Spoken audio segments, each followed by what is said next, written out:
Jungle.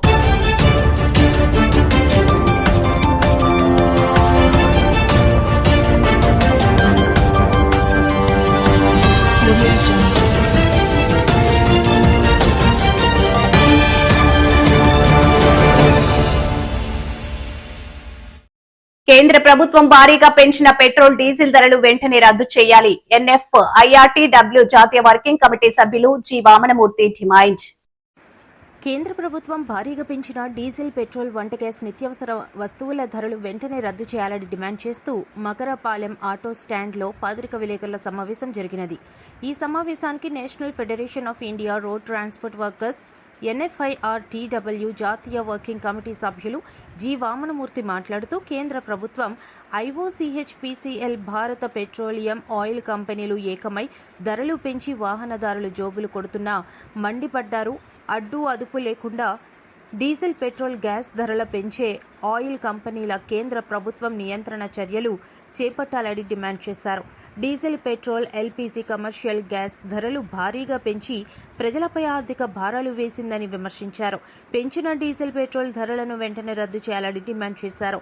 ప్రధాని నరేంద్ర మోదీ అధికారంలోకి వస్తే 100 రోజుల్లో డీజిల్, పెట్రోల్, నిత్యావసర వస్తువుల ధరలు తగ్గిస్తామని, సంవత్సరానికి 2 కోట్ల మందికి ప్రభుత్వం ఉద్యోగాలు కల్పిస్తామని, విదేశాల్లో ఉన్న నల్లధనాన్ని వెలికి తీసి ప్రతి పేద కుటుంబానికి 15 లక్షల రూపాయలు బ్యాంక్ అకౌంట్లో వేస్తామని అధికారం చేపట్టి 13 సంవత్సరాలు దాటినా ఒక్క హామీ అమలు చేయలేదని విమర్శించారు.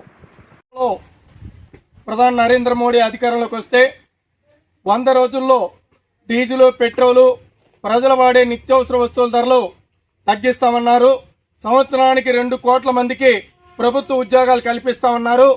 విదేశాల్లో ఉన్న నల్లధనాన్ని వెలికి తీసి భారతదేశంలో ఉన్నటువంటి ప్రతి పేద కుటుంబానికి 15 లక్షల రూపాయలు తమ బ్యాంక్ అకౌంట్ లో వేస్తామని చెప్పి హామీ ఇచ్చి 2014లో అధికారంలోకి వచ్చినటువంటి ప్రధాని నరేంద్ర మోడీ ఇవాళకి 13 సంవత్సరాలు అయింది. ఆయన ఇచ్చిన ఒక్క హామీ కూడా అమలు చేయలేదు సరికదా. గోరు చుట్టు మీద రోకల పోటీ వలె ఆయన అధికారంలోకి వచ్చిన తర్వాత 36 సార్లు డీజిల్, పెట్రోలు, వంట గ్యాసు, నిత్యావసర వస్తువుల ధరలు భారీగా పెంచి సుమారు 30 లక్షల కోట్ల రూపాయలు ప్రజల మీద ఆర్థిక భారాలు వేశారు. అది సాలింది కాక ఇవాళ సౌదీ అరేబియాలో జరుగుతున్నటువంటి యుద్ధ భూసిని చూపించి పెట్రోల్, డీజిల్ ధరలు భారీగా పెంచడమే కాకుండా ఇవాళ బంగారం కొనొద్దు, డీజిల్, పెట్రోల్ పొదుపు చేయాలని చెప్పి ప్రజలకు చెప్తున్నారు. ఇవాళ ఎవరైతే బడా ప్రైవేట్ కార్పొరేట్ సంస్థలు ఉన్నాయో అదానీ, అంబానీ, రిలయన్స్ లాంటి వాళ్ళకి ఎటువంటి ఆంక్షలు పెట్టకుండా రోజు కూలీల మీద లేదా మధ్యతరగతి ప్రజల మీద ఇవాళ ఆయన కొన్ని వర్షాలు కురిపించడం ఇది భావ్యం కాదు. కాబట్టి ఇవాళ సౌదీ అరేబియాలో జరుగుతున్న యుద్ధ మేఘాల పేరుతోటి ప్రజల మీద ఆర్థిక భారాలు వేయడం సరైనది కాదు.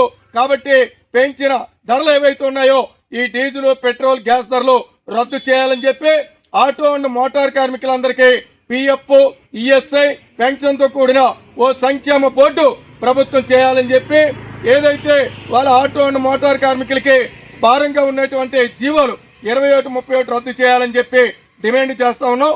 అలాగే అనకాపల్లి జిల్లా మాకువారిపాలెం మండలం రాచపాటలో గత 2 సంవత్సరాల క్రితం ప్రమాదానికి గురై పట్నాల శ్రీనివాసరావు మంచాన పడ్డాడు. ఆయనకి తక్షణమే ప్రభుత్వం పెన్షన్ మంజూరు చేయాలని, ఆయనకైన వైద్య ఖర్చులు ప్రభుత్వం భరించాలని, వారి పిల్లలకి ప్రభుత్వం ఖర్చులతో విద్య అందించి వారికి ఒక సొంత ఇల్లు ఇవ్వాలని చెప్పి ఆటో అండ్ మోటార్ కార్మికులు AIT తరఫున ప్రభుత్వాన్ని కోరుతా ఉన్నాం.